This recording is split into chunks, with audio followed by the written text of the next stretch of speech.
Hello everyone,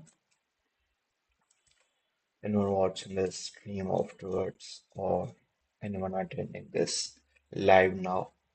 So today we're gonna let me know how many problems have you solved in this contest. The third one and the fourth one needs Fen victory. Fourth one needs a Fen victory, right? And the third one, let me tell you,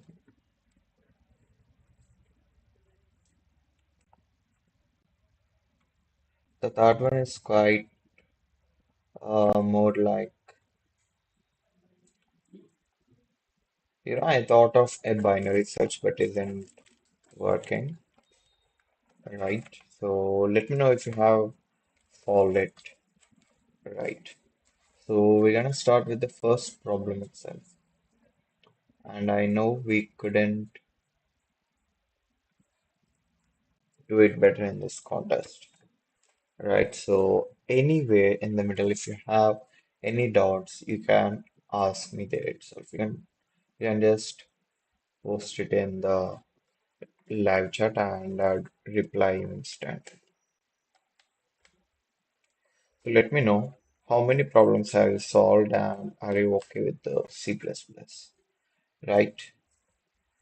So maximize pair strength using GCD. So what we are given with here is uh, we are having a array called nums, right? We are given with nums. Now choose exactly one pair of distinct instances I and j. The strength of the pair is defined as nums of I into nums of j. Wait a second. We are given with nums array. Now we have nums of I into nums of j. I and j both are distinct, right? This by GCD of nums of I, comma nums of j. Let me write it like this. Nums of I, comma nums of j whole square. The GCD of nums of I and j square. Nothing but it can be solved in big of n square time complexity as it is just 2000 as nums dot length. Now, if you see 235,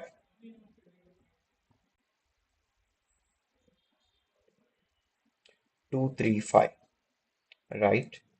Now we need different indices I comma j, right? So choosing I is equal to 1 and j is equal to 2. So 3 into 5 by GCD of 3 comma 5 whole square. So 3 into 5 is 15 and GCD of 3 comma 5 is 1. So I would get 15 as the maximum, right? Maximum strength, right? That's what we are asked with. So we can calculate the strength easily if we go of n square approach, right? So if we just go with big of n square, then we can get the greatest strength. So I would store strength is equal to L long minimum. Why? Because we need to return in long log. That's what we are asked with. So this is the strength initially.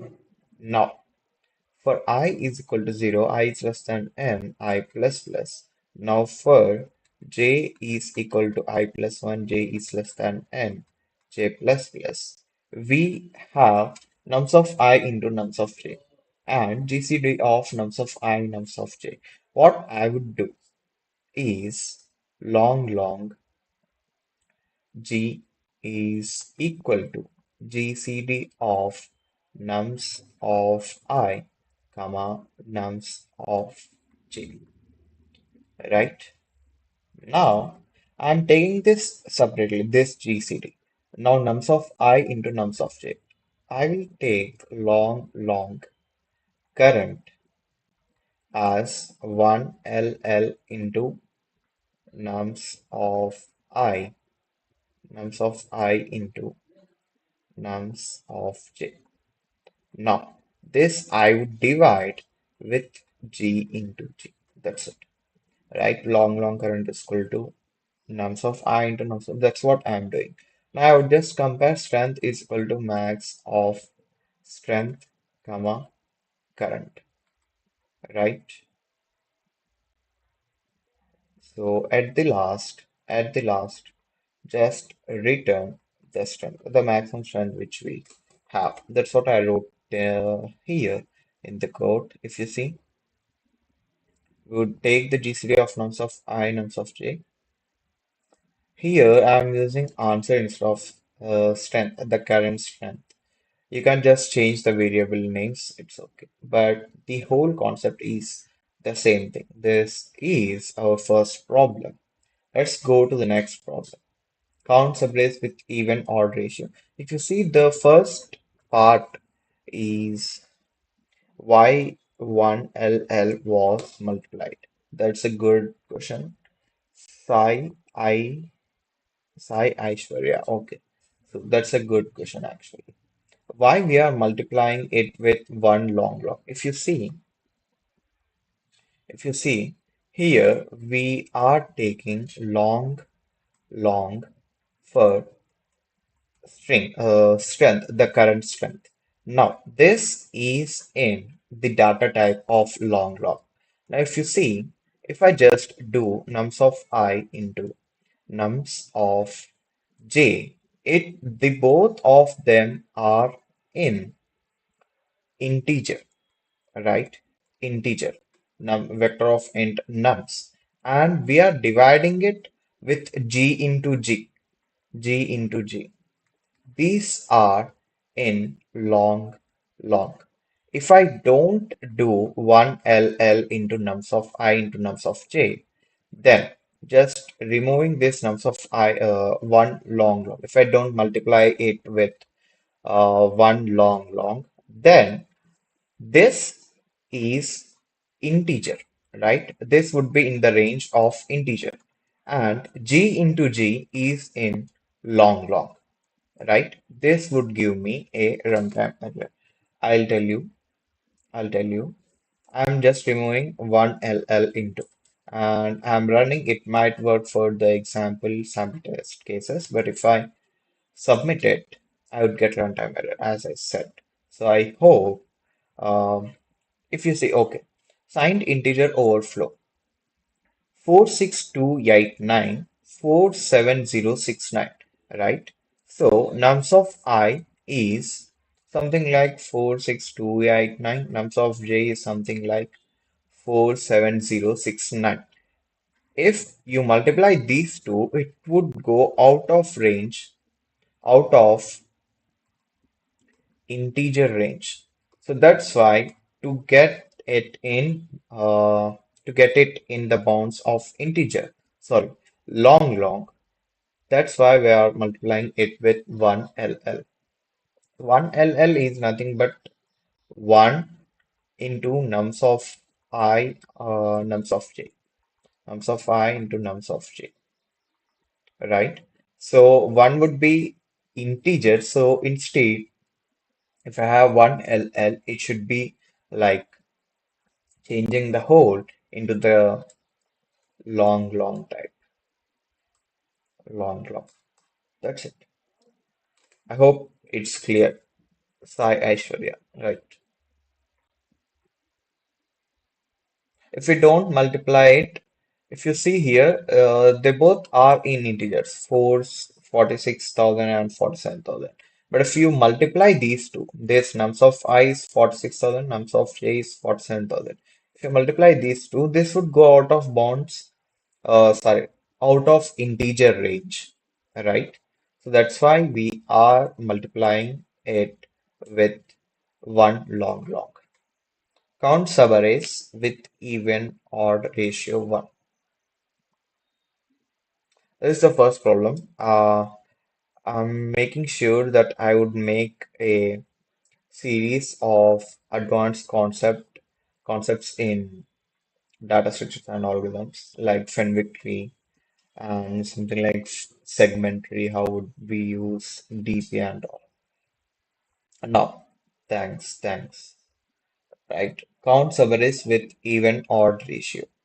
This is a question too, and I think it's quite simple, right? So the main thing it is simple is because of the constants. Most of the times, these kind of questions would be uh, made simple with the constants. It's simple by the constants. If you see the second question, right, the question 4, this is odd ratio 1. If you see, look at the odd ratio 2, the constants are very much. But before going to that or going to the third problem, which I didn't solve, I only solved the two problems. And let me know how many have you solved in this contest.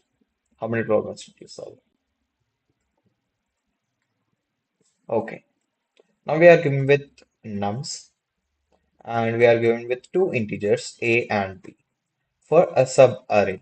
Subarray means this is our complete array, right? This is our complete array. Any array which is not empty would become a subarray. Something like even if it is just one element, it is a subarray. X be the number of even elements. X is the number of even elements. Y is the number of odd elements. X is for even, Y is for odd. The ratio of even to odd numbers in a subarray is defined as x by y, where the ratio is compared by its exact rational value. Y is great. A subarray is considered valid. So this subarray is considered valid if y is greater than 0 and x by y is less than or equal to a by b. Let me tell you, um, exact rational value, exact rational value, right? So if you just do x by y is less than or equal to a by b, uh,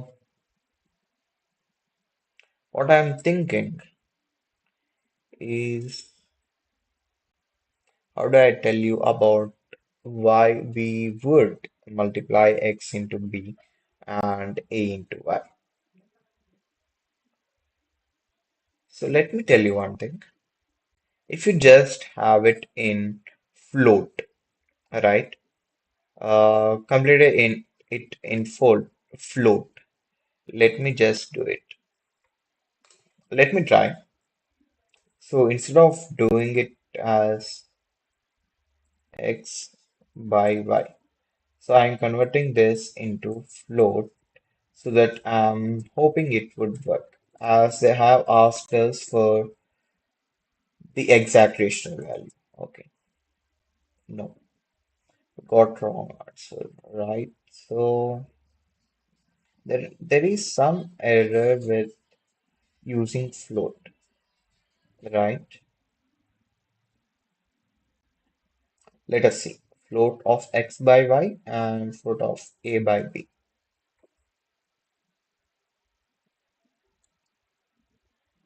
Okay, so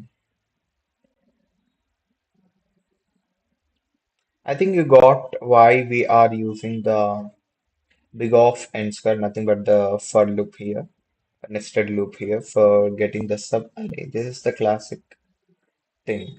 But what I'm having is instead of doing like this, for the exact rational value in programming, we would just do instead of division, we would do multiplication. We are asked for x by y less than or equal to a by b. It can also be written as x into b less than or equal to a into y, right? So that would get accepted. But what I'm thinking is why wouldn't float doesn't work? Let us ask Google.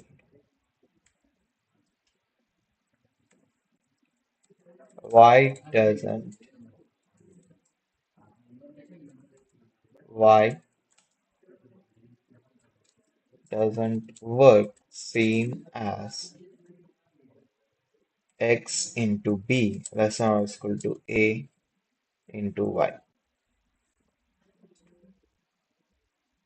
The impression was the same because of basic cross multiplication rules, but with floating point arithmetic, these equivalents can occasionally fail due to rounding errors. Why they match mathematically? Why when floating point might differ? In programming, let us ask in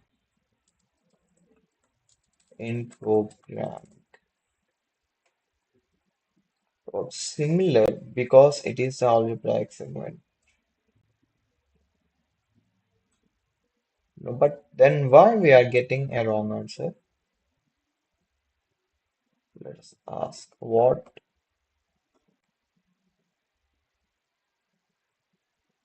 exact rational value.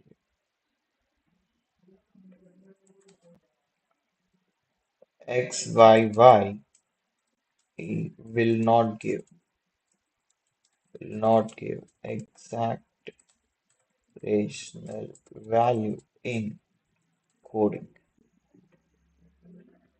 In code often fails to yield an exact rational value due to binary representation limits, finite storage space, and rounding errors. Computers store fractional numbers using base to binary floating point standards like okay, binary versus decimal, terminating decimal. Fractions like 1 by 10, 0.1 have a finite end in base 10, but become infinite repeating fractions in base 2, much like 1 by 3 in decimal. Okay.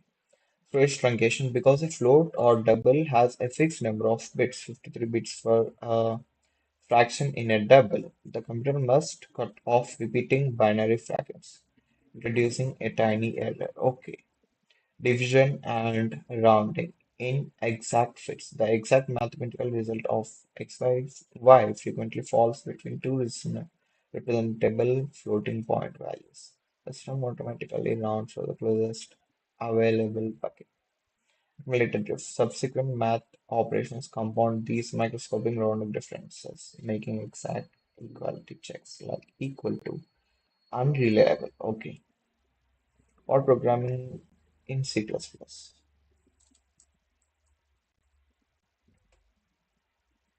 Fails to give an exact rational value because standard floating point types, float and double, use the binary system to represent decimals. Okay, right.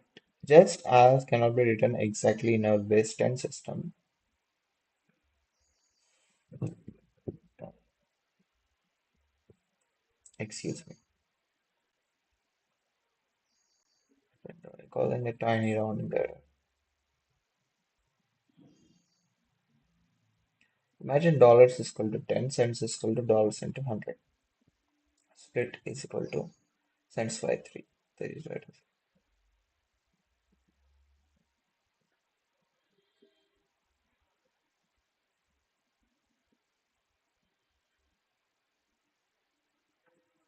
Okay, let us use this standard ratio. Let us see whether it works or not.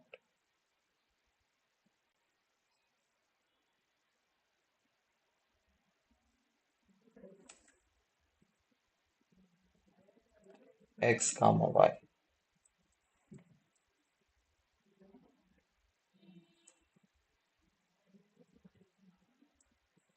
a comma b.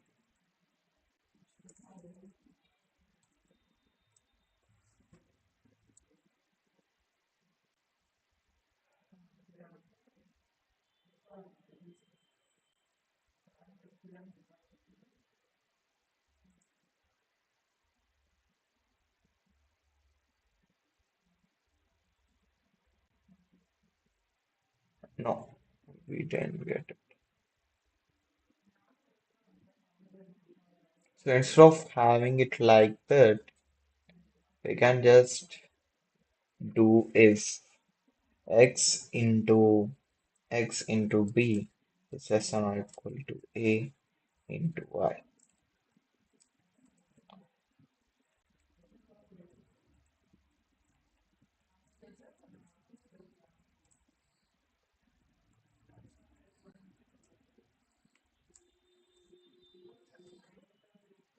Okay, let us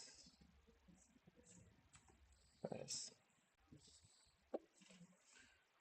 So I think we can go to the third problem, and if you have any doubts, please let me know. And before going to the third problem,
Hi Abhishek, I hope you're doing well.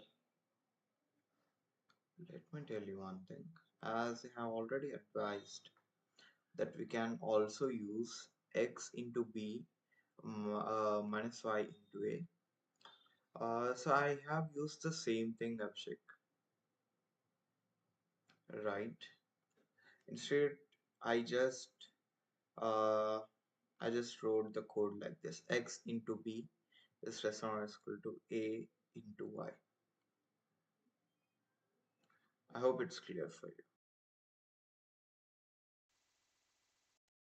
And anyone who haven't subscribed also, please to subscribe.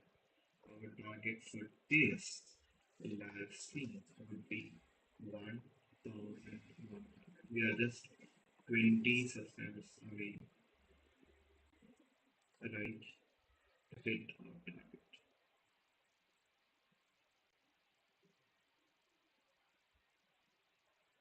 Got it, okay? Thank you. Thank you so much for doing this live stream. And you can also share with your friends about our channel.